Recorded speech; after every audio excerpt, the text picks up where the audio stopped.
Remo, muito bom dia. Antes de mais, muito obrigado pela tua disponibilidade e obrigado por nos receberes aqui numa casa também que é importante para ti. Já vais falar um bocadinho sobre isso, mas queria começar por perceber quem é o Remo do ponto de vista pessoal e profissional, mas começando primeiro pela parte profissional, ou seja, falares um bocadinho aqui da tua carreira, onde é que já estiveste envolvido. Também já percebi que não é só no futebol, também há aqui uma vertente comunicativa forte, mas pronto, queria perceber um bocadinho e começando por aí pela parte profissional. Antes de mais, bem-vindos aqui ao Estádio do Mar, é um enorme prazer receber-vos e dar-vos os parabéns pelo trabalho que têm realizado, que a Footstage tem realizado em prol do nosso futebol, que bem precisa de projetos deste género, para se dimensionar, para patamares que condigam com aquilo que é a nossa qualidade em termos futebolísticos e da qualidade dos nossos treinadores, e portanto fico muito feliz por vos receber e por terem visto em mim também alguém capaz de passar alguma mensagem positiva dentro daquilo que é o vosso trabalho. Dito isto, a minha carreira profissional está dividida completamente entre dois mundos que muitas vezes se interligam, mas eu sou formado em jornalismo, em comunicação social, e começou por ser essa a minha primeira vertente profissional e era aquilo que eu queria ser desde jovem, quando percebi que não ia ser um jogador de futebol de grande talento, porque sempre foi a grande paixão. Então pensei no jornalismo e no jornalismo desportivo. Portanto, formei-me em jornalismo, tive a felicidade de ainda, logo no primeiro ano de faculdade, ir trabalhar para o jornal O Jogo, que eu digo que foi realmente a grande escola de jornalismo que tive, e portanto, numa primeira fase foi essa a minha carreira, e depois seguiu-se a seguir ao jornal O Jogo em Forte Desporto, que foi o primeiro projeto online em Portugal, ainda antes de aparecer o Mais Futebol, que é absolutamente fabuloso, e o 00, em Forte Desporto, combinava as duas coisas, a parte estatística e a parte jornalística. Era um projeto da Portugal Telecom na altura, e eu saí do Jornal do Jogo para lá. Foi muito positivo, muito desafiante, muito interessante, e depois seguiu-se Diário de Notícias, seguiu-se o Comércio do Porto, saudoso Comércio do Porto, a Rádio Estádio, colaborei também com a SIC, com a Al Jazeera, que foi algo absolutamente fabuloso para mim, porque o trabalho com a Al Jazeera, para se perceber, proporcionou-me viajar pelo mundo inteiro para entrevistar os principais intervenientes do jogo, desde dirigentes, a treinadores a jogadores, e quando digo viajar pelo mundo inteiro, foi autenticamente pelo mundo inteiro. Estive em mais de 30 clubes de mais de 15 países diferentes, e portanto, permitiu-me, por exemplo, eu ia lá fazer o meu trabalho para a Al Jazeera e depois a expensas próprias. Felizmente tive essa possibilidade, ficava mais uma semana, mais 15 dias, mais 20 dias, para perceber tudo o que era a gestão do clube. E tinha essa porta aberta, porque ainda por cima entrava o cartão de visita da Al Jazeera e tornou-se mais ou menos fácil, e ajudou muito também para me formar a mim, enquanto diretor desportivo, naquilo que eu preconizo que devem ser estas funções.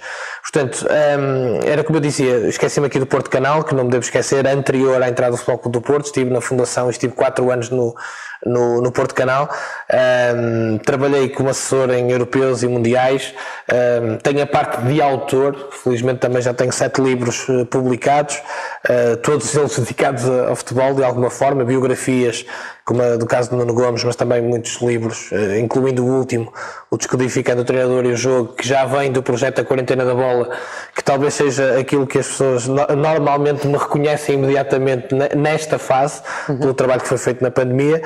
E depois, claro, o futebol. E o futebol começou quando eu estava ainda no jornalismo. Era o professor Neca, treinador do Desportivo das Aves, que sobe à Primeira Liga na altura, e eu desafiei o professor Neca a deixar-me fazer parte do grupo de trabalho. Era mesmo esse o objetivo da reportagem, durante 2 semanas, ir a 2 jogos, acompanhar a comitiva e ver como é que tudo era preparado, desde o treino, etc. Portanto, eu já tinha esse bichinho e era a direcional para o jornalismo, e foi aí. Ou seja, nessas 2 semanas eu percebi exatamente que aquilo era aquilo que eu queria fazer e onde eu poderia ser uma mais-valia. E a primeira oportunidade a sério, tive algumas colaborações intermédias, mas a primeira oportunidade a sério surgiu com o Boa Vista em 2010. Tive também a fortuna do Álvaro Braga Júnior, então presidente, num almoço em que eu apresentei as minhas ideias, ter acreditado e ter-me convidado para ser diretor desportivo de Boa Vista, portanto 2010, 2011 e depois 2011, 2012, algo que me marcou profundamente e que vai marcar para a vida toda, por uma altura de grande dificuldade de Boa Vista, um trabalho que me orgulha imenso, por tudo que lá foi feito, e depois podemos falar um bocadinho melhor sobre isso. E seguiu-se uma série de projetos. A Associação dos Desportiva de Faf, também correu muito, muito bem, com o Mr. Álvaro Pacheco, que também toda a gente conhece. O Zimbro, na Moldávia, que foi para muita gente uma loucura, mas que eu também, se fosse hoje, voltava a ir. O Leixões, num espaço entre a Boa Vista e o Zimbro, a Associação Desportiva e Recreativa da Pasteleira, um clube histórico do Porto, habituado a formar grandes jogadores, que estava perto de fechar as portas, e eu encabecei um projeto de revitalização, e felizmente hoje o Pasteleira continua aí de viva voz e com boa cara a fazer o seu trabalho social muito importante na cidade. E portanto, basicamente, e resumindo muito, porque muita haveria para dizer, mas não quero estar aqui a ser fastidioso com o currículo, esta é a minha vida profissional, dividida entre o jornalismo e o futebol. E pessoalmente, portanto, há espaço para hobbies, há espaço também para tempo livre, se calhar não muito, ou não tanto, mas como desejarias, mas queria perceber o que é que gostas de fazer, se tens assim alguma coisa em especial. Ora bem, eu posso dizer, isto serve se calhar para muita gente que está a começar a carreira ou que pensa nisto, eu com o tempo obriguei-me a ter hobbies, obriguei-me a fazer coisas para lá do futebol, porque o tempo de Boa Vista, por exemplo, foi fantástico em termos de aprendizagem, de maturação, de crescimento nesta área da gestão desportiva.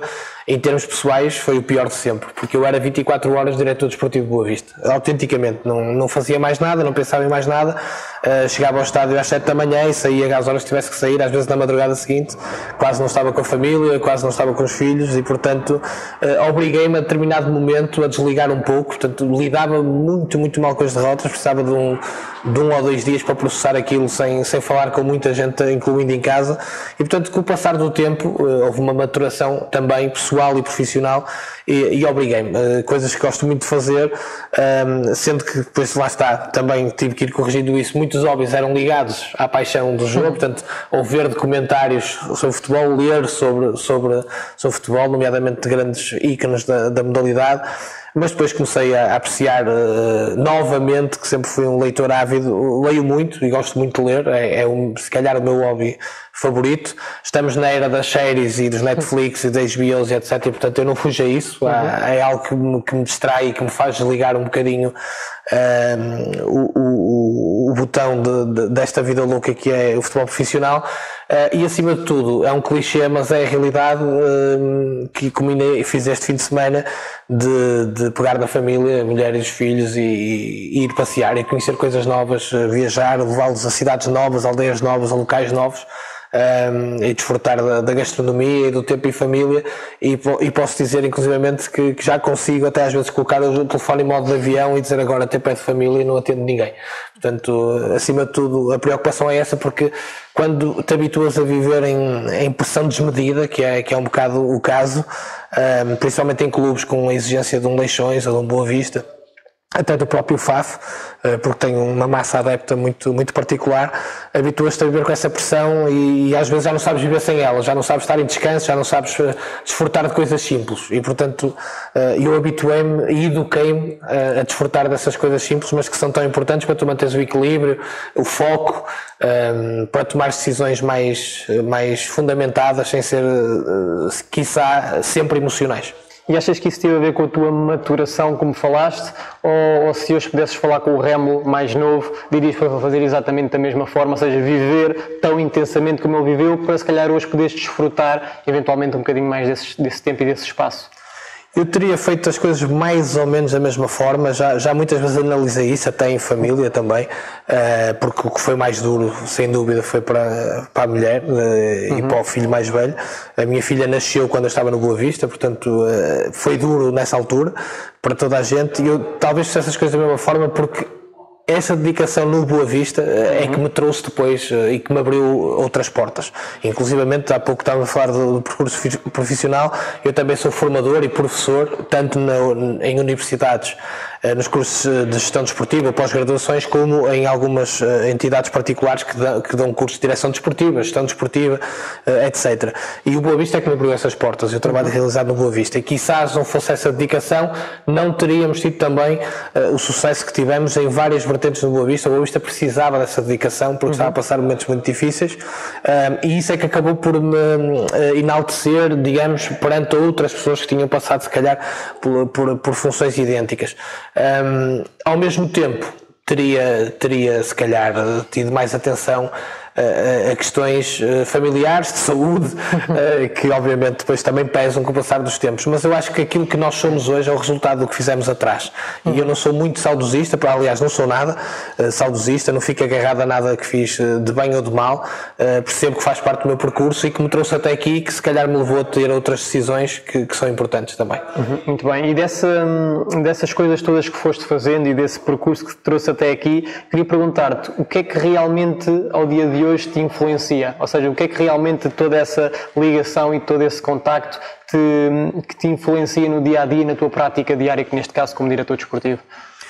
Olha, as relações pessoais é algo que eu sinto que talvez me possa distinguir de outras pessoas que exerçam funções idênticas, porque a marca que fica em todos os clubes onde eu trabalhei dessas relações pessoais é muito forte.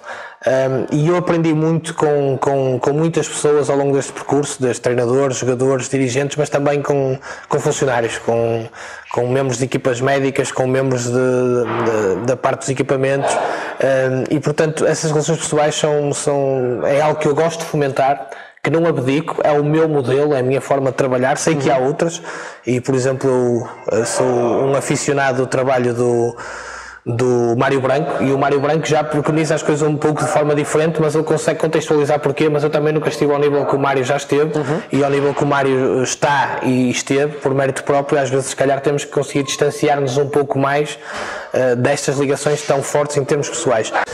Eu gosto muito de cultivar essas relações pessoais, e aquilo que mais me marcou no Boa Vista, que é a minha grande experiência, foi o impacto que essas relações têm na organização do teu clube, da tua estrutura, ou seja, ou se quisermos, no funcionamento da organização como um todo.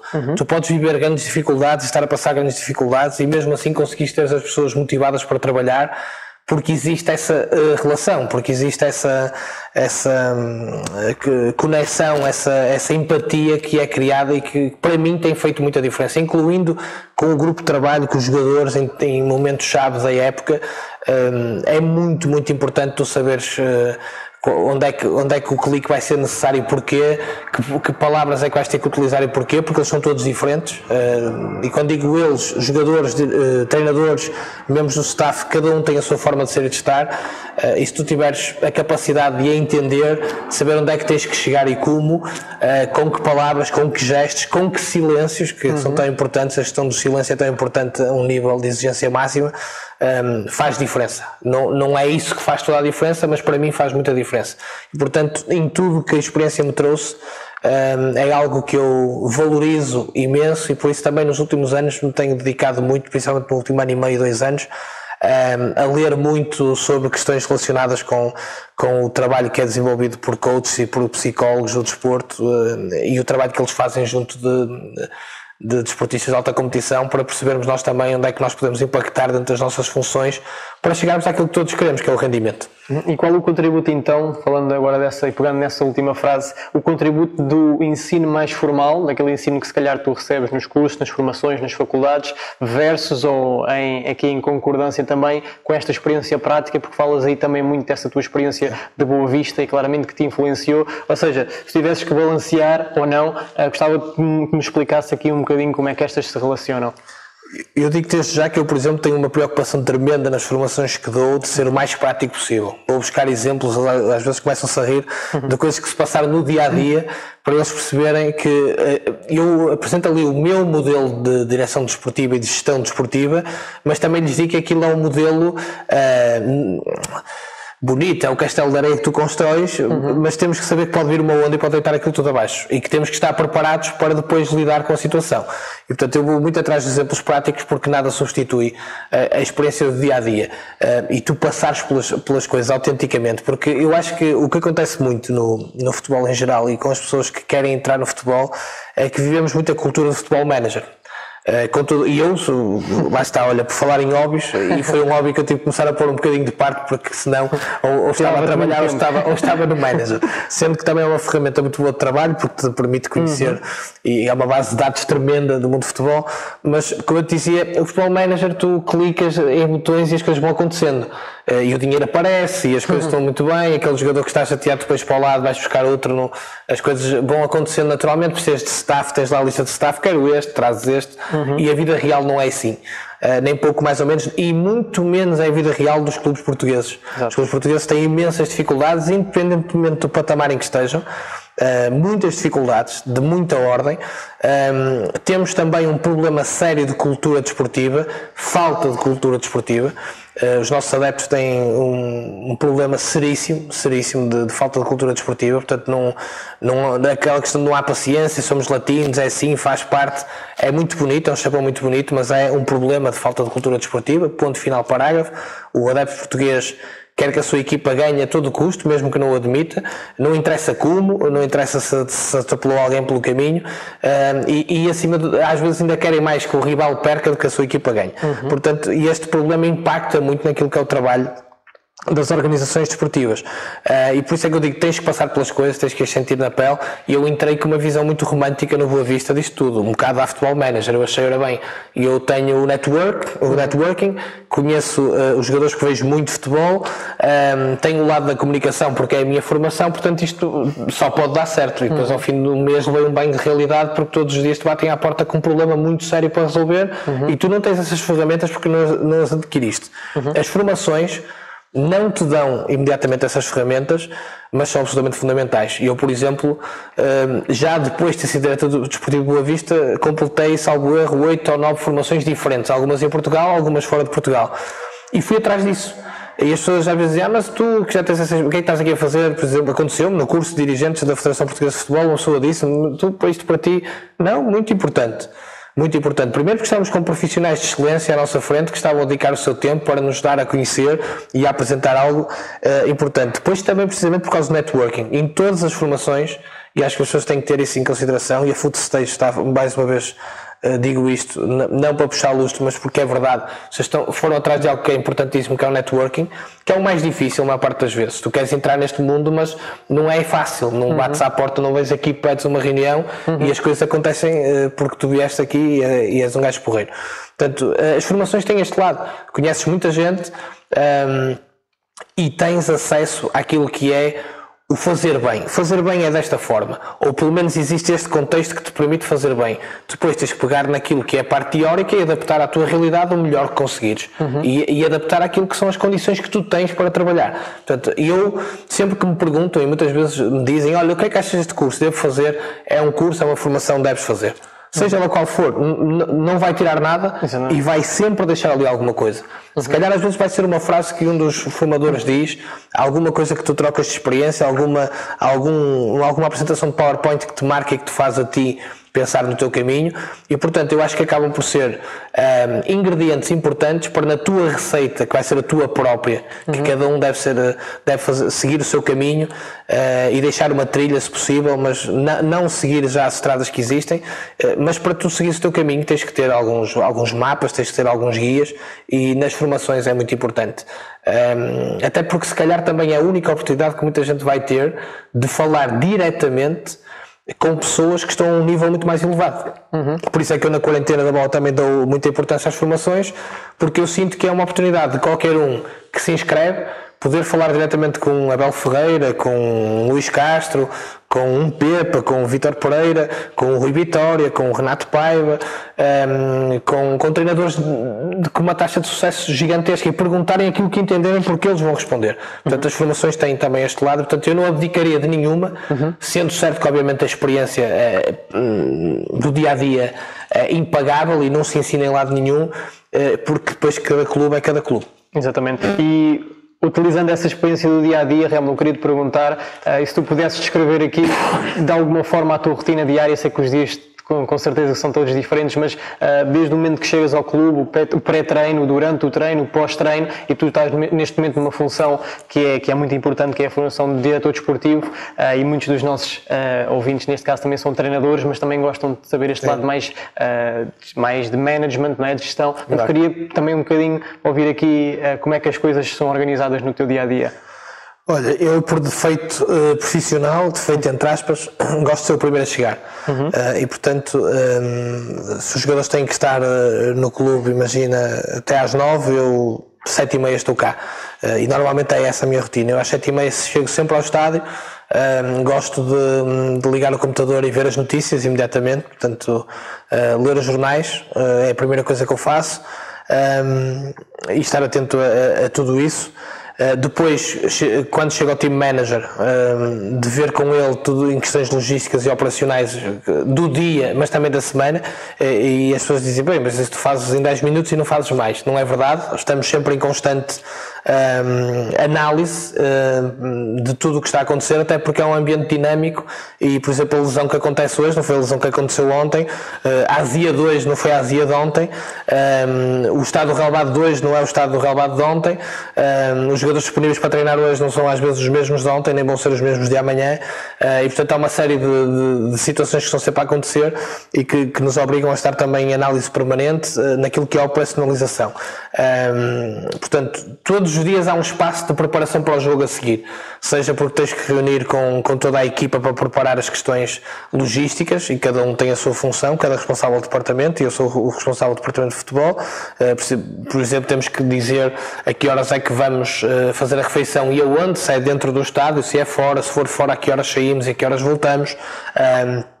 Esse tipo de situações que depois passam pelo team manager para ele operacionalizar, mas portanto, como eu chego ao team manager, falo sempre com ele sobre o que é que vamos ter pela frente e o que é mais importante lidar e trabalhar e porquê. Às vezes são conversas do género, olha, este jogador quando puder chama-o à parte e diz-lhe isto ou diz-lhe aquilo, ou esta situação, ou ele chama-me a atenção a mim, olha, no treino reparei nisto, naquilo, naquilo outro, vê lá se queres fazer alguma coisa, se queres alterar, ou o jogador tal pediu-me para fazer isto, fazer aquilo. Chega a equipa técnica, falamos com a equipa técnica também sobre o treino, sobre aquilo que está a acontecer e sobre aquilo que é preciso trabalhar de alguma forma, e depois algo que não abdico, a menos que pelas minhas funções tenha que estar fora, que é ver o treino, estar no treino, estar atento àquilo que é o trabalho que está a ser realizado, tentar entender o porquê. Não sou treinador nem nunca vou meter no trabalho de treinador, mas é importante perceber aquilo que está a ser realizado. E portanto eu sempre fomentei e tive a felicidade de ser sempre assim com os treinadores, de ter essa ligação em que as coisas são conversadas abertamente, de mim para eles e deles para mim, portanto seja às vezes até sobre aquilo que se está a trabalhar no treino e porquê, o que é que se está a pensar para o jogo e porquê. Portanto há essa liberdade e essa confiança de trocar informações, não é de pedir opiniões. São coisas que temos que deixar isto bem claro, porque obviamente o treinador nunca não vai pedir opinião, nem eu quero lhe estar a perguntar se está a fazer isto porque é que vai por este lado e não vai por aquele. Não é essa a minha função, nem é, pelo menos não é assim que eu a vejo. Mas acho importante eu perceber o trabalho que está a ser realizado em campo. Tanto é que hoje em dia até começa a ser banal um treinador para ir para um clube já chega e já apresenta o seu modelo de jogo e as suas ideias e quem é a sua equipa técnica, o que cada um faz e porquê, e a um nível elevado já não há nenhum clube que abdique disso. Portanto, e por isso é que eu digo tantas vezes, não tens que ter sido jogador de futebol, porque nós temos exemplos práticos de excelentes treinadores que não foram grandes jogadores de futebol. Temos excelentes diretores que nunca jogaram futebol sequer, e portanto não tens que ter sido, mas tens que perceber o jogo. Se não perceberes o jogo, vais ter que perceber se calhar muito de negócio, mas mesmo para valorizar os ativos que estão relacionados com o jogo vai ser alguma dificuldade em algumas situações. Portanto, dia normal, dia padrão, chegar, estar atento às notícias, e quando digo às notícias também às redes sociais, etc. O nosso departamento de comunicação aqui neste clube, em quase todos, faz o clipping e portanto envia-nos tudo o que é falado do teu clube, mas também dos clubes que estão na tua competição, e portanto tens ali um espaço dentro da análise. Temos também com muita cadência as análises de scouting, seja de jogadores que nós pedimos para serem analisados, sejam de outros que surgiram por isto ou por aquilo, e isso surge desde o departamento de scouting, mas também surge dos próprios treinadores que dizem analisar este, etc, etc. Quando me chega algo que me desperta a atenção, eu próprio, entre o espaço de chegar até ao treino, estou a ver jogadores, e depois do treino estou a ver jogadores. Normalmente jogos, o meu modelo, por exemplo, eu digo muitas vezes a esta altura aos intermediários, que também faz parte do dia-a-dia muito grande, reuniões com agentes intermediários, seja por Zoom, por videochamada ou presencial, e eu recebo sempre toda a gente, nunca digo que não a nenhuma reunião, é algo, como também não deixo de responder nenhuma mensagem, nem deixo de atender nenhuma chamada, devolvo sempre. Acho que faz parte das funções. Eu não consigo lidar bem e não gosto quando vejo que há diretores que estão nesta posição e não atendem telefones, não respondem a mensagens, não consigo perceber. Acho que estás neste patamar, um dia podes cair e vais querer ligar a toda a gente e, portanto, faço esse esforço sempre. E, portanto, isso faz muito parte do nosso dia-a-dia, que é, lá está, networking. Às vezes são eles que estão a ligar para nós, mas às vezes somos nós que estamos a ligar para eles a dizer, olha, tem aqui este jogador que interessa potenciar, nós queremos transferir, está atento, vê se falas com o clube A, convida alguém para vir ver, as características que eu vejo aqui são estas, são aquelas, e portanto muito do nosso tempo está ocupado a ver jogo, sem qualquer tipo de dúvida. Como eu te dizia, eu vejo jogo, não vejo melhores momentos, não gosto, digo aos agentes, vocês podem mandar os vídeos, eu não os vou ver. Portanto eu vou recorrer a uma das ferramentas, o iScout, o InStat, o que seja, e vou analisar e vou pedir a mais 2 ou 3 pessoas de confiança que analisem. Portanto, o que nós falamos, o que é um dia-a-dia típico, gestão de pessoas, porque depois temos que direcionar o staff para várias tarefas. Vou dar o exemplo prático de Leixões. Eu sou diretor desportivo, mas sou também responsável do departamento de futebol. Porque depois há muitos modelos de direção desportiva mediante aquilo que é a estrutura de um clube. Certo. E depois tens team manager ou não, eu tenho a felicidade de ter e muito bom. E se tens também um coordenador técnico da formação que também trata das coisas logísticas da formação. Se não tens que estar capaz de as assumir.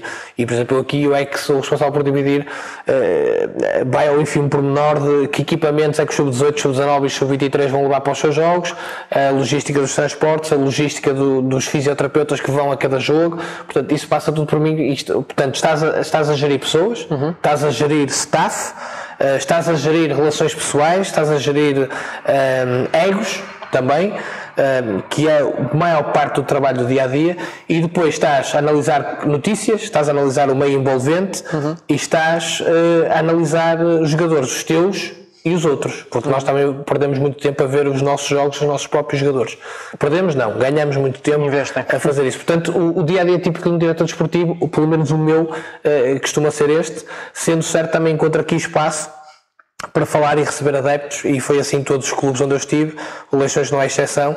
Quando me contactam pelas redes sociais, a minha resposta maioritariamente, esmagadora, a maioria das vezes, é dizer, passem cá no estádio e eu recebo-vos e vamos conversar, porque daquela questão da clubite, muitas vezes temos feedbacks que nos permitem também às vezes orientar melhor toda a gente que está à nossa volta para aquilo que vai ser a reação dos adeptos.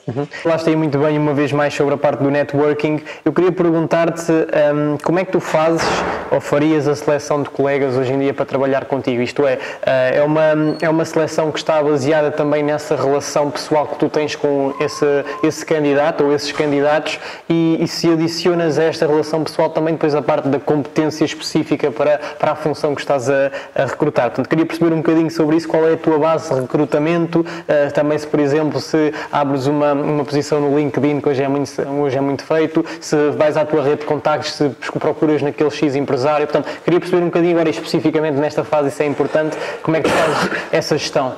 Ora bem, temos que dividir aqui em 2 questões. A questão do recrutamento de jogadores. Certo. E aí, muito baseado no nosso scouting, mas também numa rede de confiança, claro, seja de agentes, seja de scouts, seja de treinadores, seja de ex-jogadores, de jogadores no ativo, de treinadores que já passaram, que já trabalharam contigo, ou que tu confias e com quem vês uma visão sobre o jogo que se aproxima daquilo que tu pretendes. Portanto, quando estás a falar de contratar jogadores, estás a falar de tentares bater ao máximo a margem de erro, sabendo que vamos errar algumas vezes, e portanto, aí sim eu acho que se fundamenta acima de tudo, cada vez mais em relações de confiança.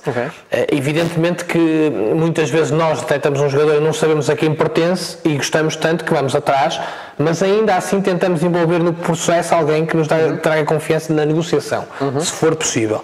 Quando estamos a falar em staff, eu acho que cada vez mais temos que ir atrás da competência comprovada.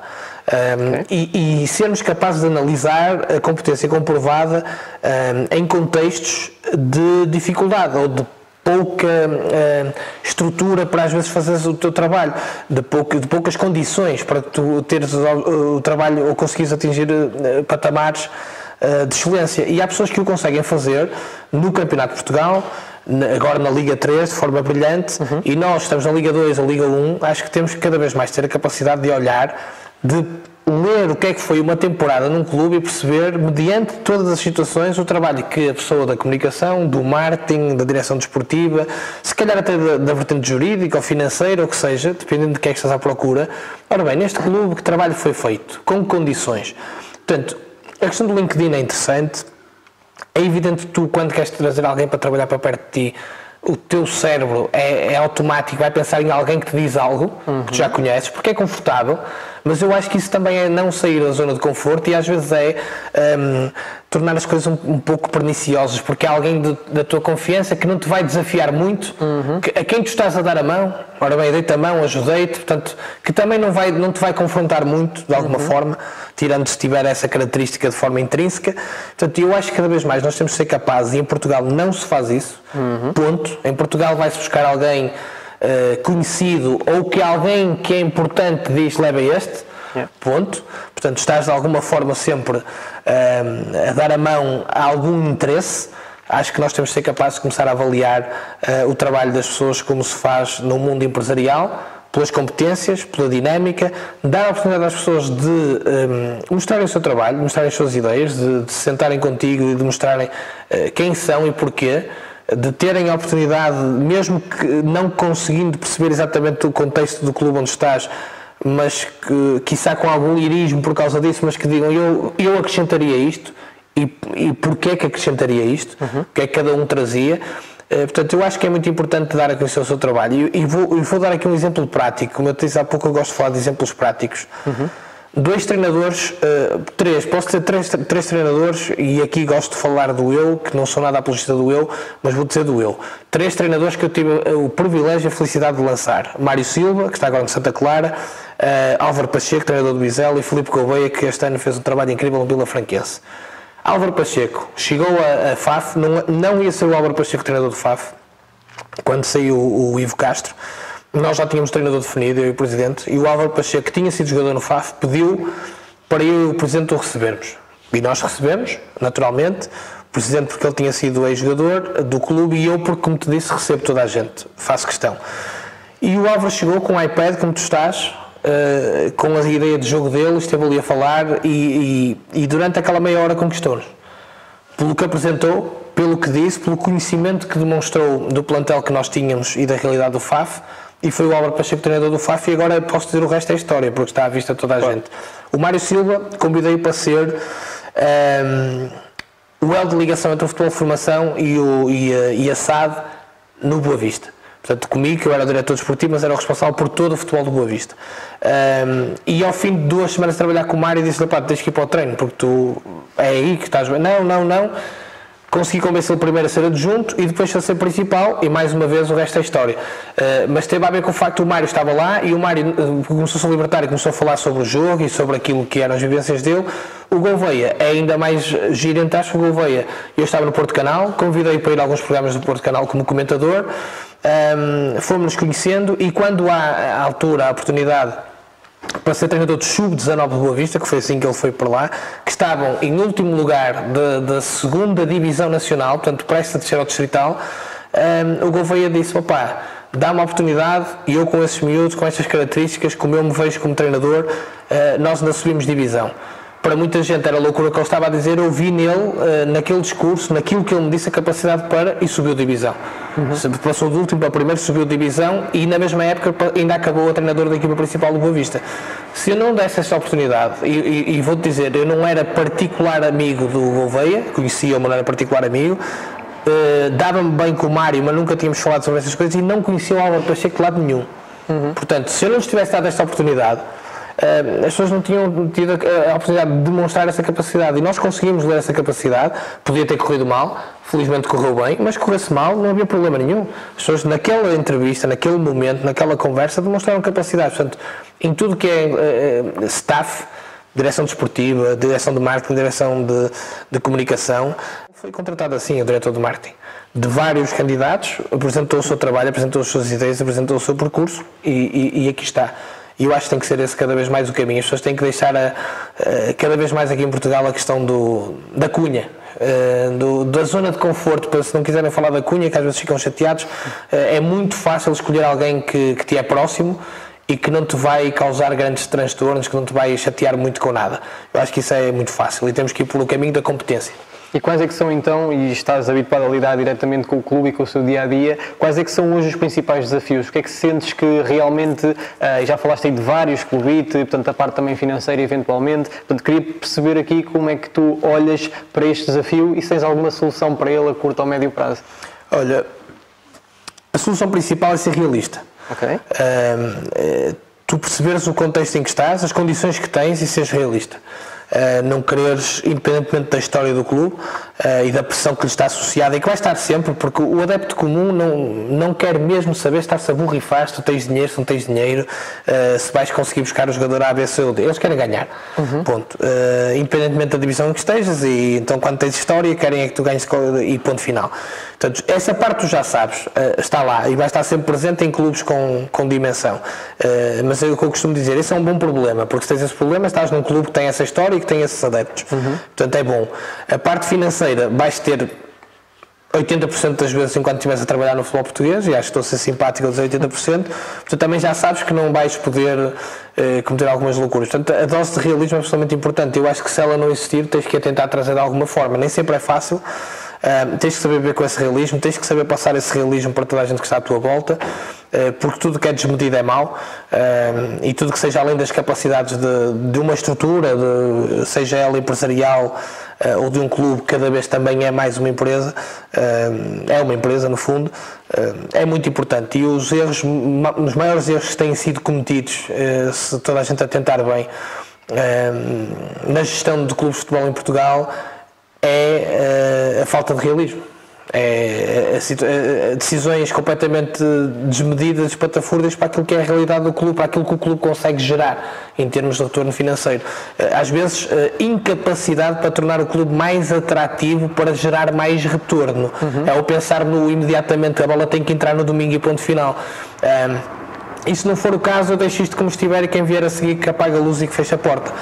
E tem sido assim sucessivamente, e depois o que é que vemos? Clubes a acabar, clubes que se separam das chaves, clubes com pote distrital, clubes que começam do zero, clubes que perdem a sua identidade em alguns casos, e portanto acho que se tivesse que resumir, acho que o importante, o maior desafio é ter capacidade de trabalhar com realismo, trabalhar com aquilo que temos e assumir essa capacidade. Okay. És uma das principais figuras, diria eu, a fazer a partilha do jogo e daquilo que se faz bem em Portugal no futebol e não só. Eu queria te perguntar, Rêmulo, que colega é que tu gostarias de ver entrevistado por nós e que tu sentes que poderia também dar um testemunho positivo e, acima de tudo, um testemunho também realista daquilo que é o contexto do futebol? Pergunta difícil, porque tens várias, como vocês sabem, na quarentena da bola, nem dá para estar a fazer essa contabilidade há poucos dias, e entre os fóruns e os programas que fizemos durante a pandemia já foram mais de 200 treinadores, e portanto é uma pergunta difícil, mas sinceramente, e ninguém me levará a mal, até porque foi uma pessoa que foi absolutamente decisiva no sucesso estrondoso que se tornou a quarentena da bola, pela forma como olha para o jogo e para toda a envolvência e para aquilo que está a conseguir fazer também num ambiente altamente hostil de trabalho, o Abel Ferreira, sem dúvida. Acho que o Abel Ferreira, sempre que tem tido intervenções, se vocês repararem até nas conferências de imprensa, quando vai a uma televisão, mesmo quando está em situações mais descontraídas, o próprio livro que ele lançou agora, que aquilo é um diário de um treinador, é algo absolutamente delicioso. O que ele falou quando esteve na quarentena, por exemplo, da ligação com o diretor desportivo, com o scouting, com a equipa técnica, o que ele falou das reuniões dele com a equipa técnica, acho que sim, acho que seria alguém absolutamente fabuloso, mas podia dar aqui mais 20, 30 nomes fácil, porque temos treinadores de excelência, dos quais eu, além de ser muito amigo, sou super fã, com quem muito aprendo. Aliás, posso-vos dizer que a maior parte do meu networking são treinadores, e eu sou diretor desportivo, aliás, toda a gente vê isso por causa da quarentena, e é deles que eu me socorro para tirar dúvidas, às vezes só para desabafar, às vezes só para contactarmos com outras realidades, ou até saber, ora bem, tu no meu lugar fazias o quê e porquê. E portanto acho que nós temos essa felicidade, os nossos treinadores são mesmo os melhores do mundo, e isso é um património eterno do nosso futebol. E falaste aí uma vez mais também da quarentena da bola, isso hoje em dia também já é muito a tua marca pessoal, não é? Está muito associada a quem é o remo do ponto de vista profissional. Eu queria te perguntar até que ponto é importante hoje em dia para um treinador, para um diretor desportivo, para uma pessoa que está ligada ao futebol profissional, desenvolver esta marca pessoal? Acho que é fundamental, sinceramente, porque essa marca, e nós falávamos em off antes de começar, é aquilo que é o eco lá fora. Tu, se tivesse essa marca, tu dizes o nome e aquilo ecoa, não é? Tantas pessoas estão a dizer, repetem, não é? Se ainda não tivesse essa marca construída, falaste, mas ficou ali o nome sozinho a pairar, não é? E portanto é fundamental. Acho que um dos segredos do sucesso da quarentena, depois do boom que foi quando o Abel lá vai, que acabei por ter a felicidade de ter aberto portas para ir quase toda a gente, é que os treinadores perceberam que era importante a partilha, mas a partilha de conteúdos sobre o treino e o jogo, abrirem eles o jogo também, sem dogmas, sem tabus.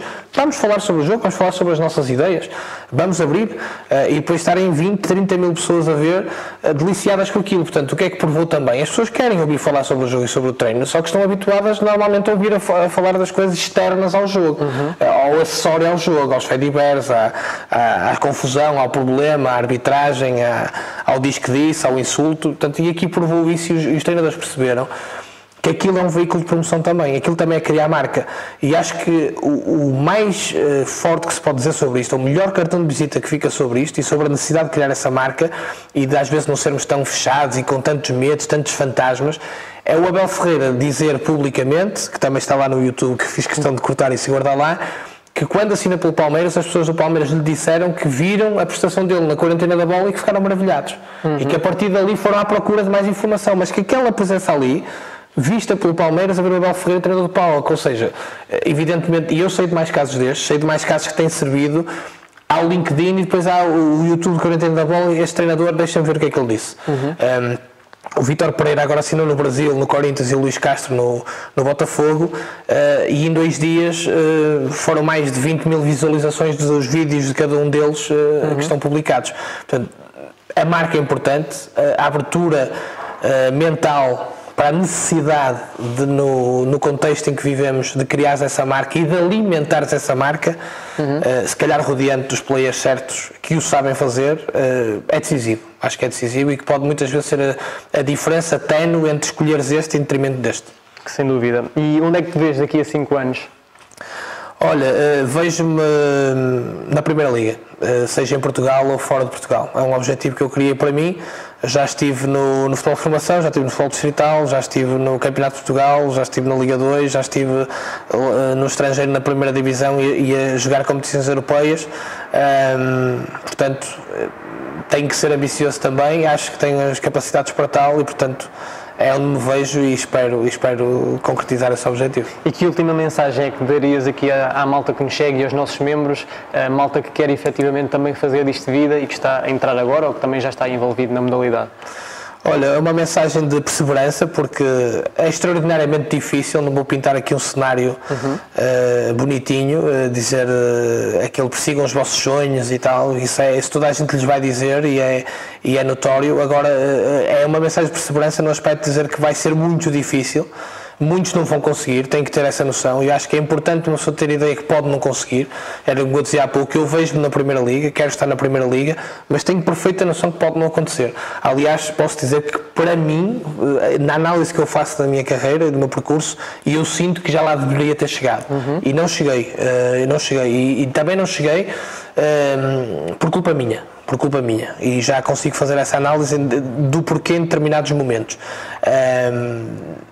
E acho que as pessoas têm que ter noção que, se quem quer trabalhar no futebol, que é difícil, pode não chegar e que, se chegar, pode ser num contexto de extraordinária dificuldade, que não vai ser naquele cenário idílico do Football Manager, ou que nós pensamos, eu preparei-me tanto, estudei tanto, falei com tanta gente, observei tantos jogos, estou preparadíssimo, vou conseguir fazer a diferença. Às vezes não conseguimos, porque também não deixam.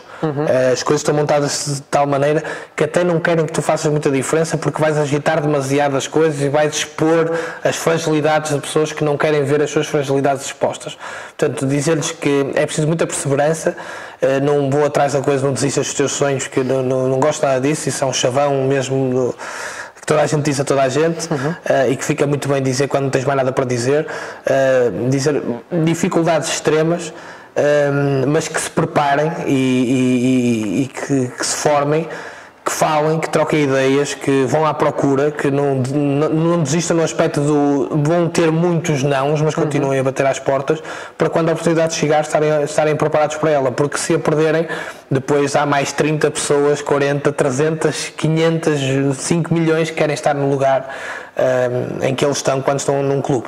Muito bem, Remo, muito obrigado pelo teu tempo, pela tua disponibilidade, e continuamos em contacto e muito sucesso para tudo. Muito obrigado, para vocês também. Muito obrigado.